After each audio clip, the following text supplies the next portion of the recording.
Hey everybody, today Rahdo runs down the Boldest, which is a hidden bidding and programming card game where 2 to 5 players are leaders of ancient tribes in a beautiful post-apocalypse trying to prove who is the boldest. And the way it works is, at the beginning of every day, each player grabs all of their current tribe members out of the barracks. After you've done that, if you have any tribe members who are resting from a previous expedition, they then move over to the barracks. So if your tribe mates go out on one day, they won't be available on the next day. So after you do that, you take all these cards and you decide who you are going to send out into multiple expeditions into the forest. The forest is full of mechanical monsters and powerful artifacts and very useful items. And we're trying to get the highest scoring points because whoever has the most points in the game wins. So, what do I want to do? Well, in a 2-player game, which I'm showing today,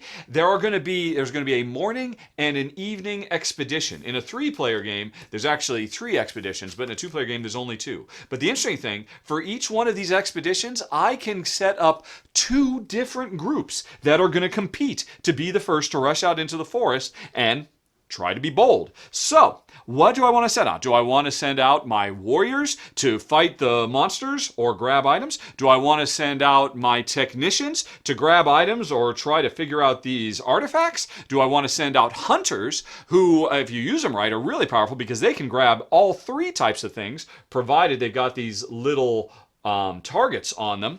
Or do I want to send out my cooks who actually stay home and cook a delicious meal so that I can recruit more people into my tribe? And then finally, I also start out with some animals who can basically help out any of these groups I'm going to send out. Now, looking at this random assortment, this row or column right here is really attractive because it has a huntable artifact and a monster and an item. So that is the perfect place to send a group of hunters. There's a little reminder on our hidden shield what the hunters are capable of getting. They can get all 3 types, but only 1 of each. There's 1 of each type here. I want to send my hunters out first thing and try to grab all this before my opponents do. So if I look over here, at the beginning of the game, I've got 3 hunters. I could send all 3 of them out. But that means on the next day, none of them will be ready for me. So I don't want to send all 3 of them out. But I really like that. So I'm going to send out 2 of them, and I'm going to send along 2 or 4. What the heck? No, 3 or 4. Ugh. Or I'm going to send 4. I'm going to bid really big. I'm going to send out 2 hunters and 2 of my animals. So that counts as a group of 4, a size 4 hunting party. Because if I suspect that my opponent is also going to try and go out and grab there, I want to have a bigger group than her so that I am the one who gets to go out. So I'm bidding big with a group of 4. But that's one of the 2 groups I'm going to send out in this morning expedition. What else am I going to do? Well, I cannot send out a second. I could send out a second hunting group in the next expedition, but not in this first one. So what else do I want to do? Looking around, this is really attractive. There's an 11-point mechanical dragon monster. I want to kill that. That's a lot of points. But the warriors that we send out to kill the orange cards, the monsters, they can only grab what's in the first row. The hunters can go anywhere deep into the forest. So there's this 5-pointer in the way.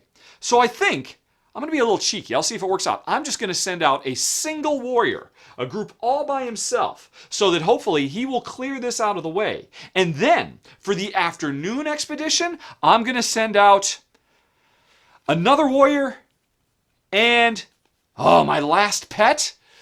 So that's 2. So, in my afternoon, this could be another group who would then be able to go out and beat the dragon. See, it doesn't matter how big the group is. The only time the size of the group matters is when if multiple players try to go at the same time.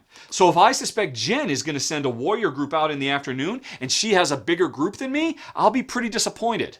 But by the same token, remember, all of these people I'm sending out, I won't have access to them the next day. So I want to save some of my people for tomorrow.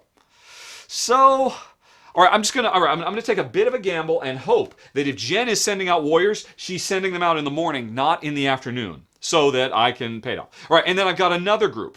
Now, this is only a 2-player game. In a 3, 4, 5-player game, you only send out 1 group per expedition. So for my other expedition, let's see, do I want to send out some cooks so that they can recruit some more people for me? I could send out my mechanics, because this is a really nice looking artifact. This cool looking little sentry thing, although I need a jetpack to get it. Fortunately, every player starts the game with one jetpack and one big axe that we can use. I need a jetpack to get that. Here's another jetpack I could collect. I need an axe to defeat the dragon, etc., etc. Here's another axe I could collect. And then I need this axe to beat this dragon. If I got this axe, I could use it to beat this 7-pointer over there. Or this 8-pointer. Oh, I didn't even see that axe there. All right, tell you what, I am going to send out 2 of my mechanics, or my technicians, in the afternoon. Hopefully they'll either pick this up or they'll pick this up, but we'll see. Now, everybody else who didn't go, they rest up for the next day. They'll be available to me on the second day. Now, while I was programming all of my groups, all of my opponents were doing the same. In secret, you can see we do this behind shields. So, what is Jen going to do? Let's see. I think she will go like this, and she will go like this, and she will go like this, and what else will she do? She will go like, oh, what the heck? She'll go like this. There we go. Okay, so everybody's done their programming. You wait till, and so Jen's still got plenty of people for tomorrow as well. Now, once everybody's done, everybody reveals, and we start going on these expeditions. We figure out the first expedition. I reveal I'm sending out a single warrior and a huge party of hunters. Jen reveals that she is sending out 2 cooks. She's going to go recruiting. And she is also sending out a big party of hunters. 4 of them, in fact. Oh my goodness. Jen saw that. She wanted it just as bad as I did. We both took a big gamble and tried to go for it. Okay, so we now resolve them. And the way it works is there's a specific order. First warriors get to go, then technicians, then hunters, and then cooks. So let's look around. Hey, Jen didn't send any warriors. So my one warrior had no competition, and he is going to go out, and he can take out this monster or this monster, because he can only take out stuff in the first row. Or instead, remember, instead of getting monsters, warriors can pick up items. So he could pick up this axe, which is only worth 1 point, but hey, I need it in several different spots. There might not be another axe that comes out for the rest of the game, because it is a big old cards of stuff to find in the forest. There's tons of them. Alrighty, so who do I want my warrior to go out and defeat? Okay, I'm going to stick with my plan. He's going to take this 5-pointer out for me, which is something that a hunter could have taken out, but he's going to take out that. I scored 5 points. Okay, and that means I didn't use my axe. Because remember, I'm saving my axe now that the way is clear for my second group to come out here and get the big dragon. All right, so that was it. Now, whenever you send out a party successfully, whoever was on top of your hunting party, the topmost card, is considered the leader. And that means if they've got icons down here at the bottom, they can use their special powers. You can see there's a whole bunch of potential leaders here we could recruit. At the beginning of the game, we don't have any good special powers. If your party was successful and they went out and they collected cards for your village, the leader of your party doesn't go back home. Instead, the leader goes to visit the king. And it gets discarded over here, and I have lost that. So I have lost this hunter. I have a smaller group because he now belongs to the king, but hey, I scored 5 points off it. And that was it. No other warriors were sent out, so now we move on to the technicians.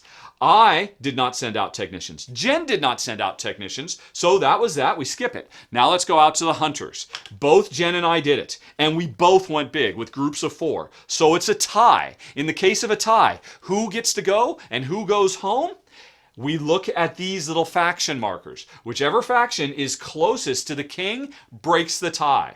I started out with the tiebreaker, which is why Jen, because she's in second place, started out with an extra item that has no power but is worth an extra point. So Jen had an extra victory point for being second. The tie broke in my favor. Hooray! So that means my hunter is going to be going out and hunting. And Jen's group of hunters, sadly, if Jen had sent one more animal out there, she would have done it, but they've got to go home. But don't feel bad for Jen. because Jen will have all of them ready tomorrow. And whenever a group doesn't go out, they have to go back home. Since they stayed home and didn't do anything, they ended up recruiting a random new character. So Jen just made her tribe stronger as a consolation prize. But meanwhile, my mighty group of hunters goes out. And remember, hunters can take one of each type in a given row. So I got this artifact, which is worth 2 points. I got this monster, which is worth 4 points. And I got this chainsaw, which is worth 1 point. And it's an item. You need chainsaws for, like over here, to get this 10-point artifact, we need a chainsaw to cut it out from this tree that's overgrown it. All right, that was awesome. I was very happy with that. But the king was so impressed by that bold move, I have lost this leader permanently. And the rest of these guys, they go to my to the party. They are going to go and tell tales and get drunk, and they will not be available to me until day 3. It was a strong move, but Jen is going to be stronger now in day 2. I'm going to be much weaker without all these cards until day 3. All right, we have finished the morning expedition. Now we reveal the afternoon expedition. I sent out, as you recall, 2 technicians and a warrior backed up by an animal, because now that he's cleared the way, I'm hoping to get that by using this. Let's see what Jen... Oh wait, no, we're not done with the second day. I forgot. In the morning, Jen sent out some cooks. The interesting thing about cooks is the king does not want to talk to cooks. Whenever you use cooks, the leader stays with you. So Jen got away. She could have only spent 1 cook. She spent 2 because she was wanting to make sure she won in case I went with a single cook. So both of Jen's cooks are going to be gone for tomorrow, but she doesn't lose any. And whenever you win the cooks, whenever you make a good meal, you get to recruit 3 of these. Let's see. So Jen will take this warrior who has a special power. He's got a long lance, which means if he takes out monsters, he can take out 2 in a row with a single blow. So Jen has recruited him. That's 1. Jen will recruit this technician who is super smart because he counts as 4 technicians, but only if you put him as the leader of a group, which means if he's successful, you'll lose him to the king. But still, so that's your second one. And Jen will take out this hunter whose special power is, instead of coming from the bottom and working your way up, he can come from the side and try to do set collection from the side instead. And that gives you more flexibility. So Jen has recruited 3. Now the morning expedition is over, and some new people show up waiting for food so they can get recruited. Ooh, the ox, the water ox, the water buffalo, which counts as 2 animals. Now in the afternoon, I reveal what I've done. Jen reveals she sent out 3 warriors. I only sent out 2. No! Jen is going to get the... No! Oh, dear. And Jen sent out some more cooks. And because I didn't compete with her on cooks, she's going to get to recruit even more people. Yikes! Okay, let's resolve this. First, warriors. Jen sent out 3, I sent out 2, which means my guys go home. They don't get to do anything, but hey, along the way they recruited somebody, and I got a hunter with that sneaky side hunting ability. And Jen, meanwhile, she goes hunting. And she will be very happy to destroy this. She's losing 1 point by destroying this axe to get the dragon that I was planning on getting. 11 points to Jen. But Jen loses her lead hunter. And then these ones go back to rest and relax. Okay. So, that was it. Now, technicians. Jen didn't send any. I did. I sent out 2. That means 1 will go to the king, another one will go party hardy, and technicians can pick up items or artifacts. So what do I want? Do I want this 6-point artifact? I'll have to burn my jetpack, destroy it, so I'll make 5 points. Or do I get this? Because there are 2 more monsters that need hammers. I think, as much as I want... Here's the thing. At the end of the day, any of these cards on the bottom row that weren't taken, they will get removed, because some other tribe will get them. As much as I want this, which is 5 points after I burn my jetpack, I think I'm going to take this hammer instead. So I sent out 2 guys, and now I've got 2 hammers, which means... Although this monster is about to go away too. So I only have 2 hammers for 1 guy? No, that doesn't make any sense. Bird in the hand. I'm going to burn out all my jetpack fuel. It's gone. To retrieve this thing, and I just made 5 more points. All right, so that was it. And now, Jen, once again, was the only one to use a cook. Cooks never go, when they win, they never go talk to the king, because the king doesn't like talking to him. So Jen gets both of them back, and she can recruit 3 more. She'll take this guy, who has a chainsaw, another one of these lancers, and a nice pack buffalo, which gives her even more power for future bids.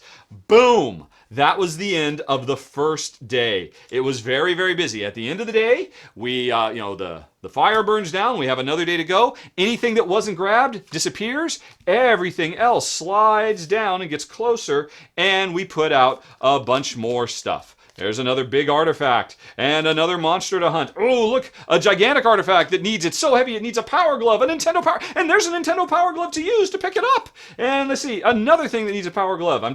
We're dropping them randomly. Oh, wow, a lot of artifacts came out.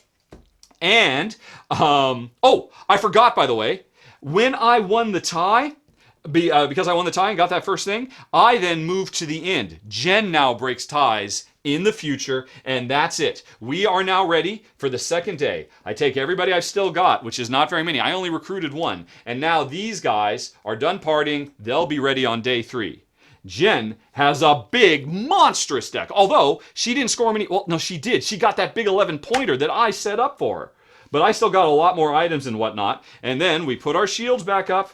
We program for a second day. We look to see what's out there. We figure out how are we going to deploy things, remembering what we're going to have available to the third day, and the game continues until we get all the way to the end. Now, the interesting thing is on the last day, your cooks, there's no reason for them to cook anymore because you don't get points. So on the last day, there's no reason to recruit anybody anymore. So your cooks decide to put down their pans and pick up their swords and become more warriors for you on the final day to grab those last bits of glory as we try to decide who is the boldest. And that is the rundown, folks. This is a sharp, clever game. A lot of fun, lots of mind games. It reminds me a lot of the blind bidding from Dungeon Pets, one of Jen's and my favorite games of all time. But in that game, you did blind bidding, and whoever bid the highest got to get first dibs on worker placement. Here, it's on card drafting, and more importantly, a combination with programming.